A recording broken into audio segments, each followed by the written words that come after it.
ഒരു നാടകവേദിയിലെ അഭിനേതാവിനെ പോലെ നീ കൃഷ്ണൻ എന്ന കഥാപാത്രം പൂർണ്ണതയോടെ അഭിനയിച്ചു.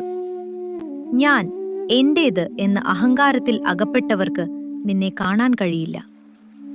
ആത്മനിയന്ത്രണവും സ്വാർത്ഥഹിതത്വവും അഭ്യസിച്ച മഹർഷിമാർക്കും പോലും നിന്നെ പൂർണ്ണമായി ഗ്രഹിക്കാൻ കഴിയുന്നില്ലെങ്കിൽ എന്നെപ്പോലുള്ള സ്ത്രീകൾ എങ്ങനെ നിന്നെ തിരിച്ചറിയും?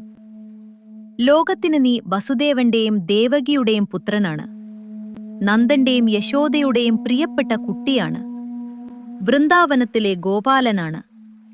എന്നാൽ എനിക്കറിയാം, നീ നാഭിയിൽ ദിവ്യപത്മമുള്ള നാരായണനാണെന്ന്. കംസനെ വധിച്ച ശേഷം നീ ദേവകിയെ തടവിൽ നിന്ന് മോചിപ്പിച്ചു. അതുപോലെ തന്നെ എനിക്ക് നേരിട്ട എല്ലാ ദുരിതങ്ങളിലും നീ എനിക്ക് രക്ഷകനായി വന്നു. അവരുടെ കണ്ണുകളിൽ കണ്ണീർ വിറഞ്ഞു. എന്റെ പുത്രന്മാർ അവരുടെ രാജ്യം തിരികെ നേടിയത് നിന്റെ കാരുണ്യത്താലാണ്. ഓരോ ദുരിതത്തിന്റെയും പിന്നാലെ നീ ഞങ്ങളുടെ അടുത്തെത്തി. ബുദ്ധിക്ക് അതീതനായ നീ മനുഷ്യരൂപത്തിൽ ഞങ്ങളോടൊപ്പം കഴിഞ്ഞത് ഞങ്ങളുടെ മഹാഭാഗ്യമാണ്.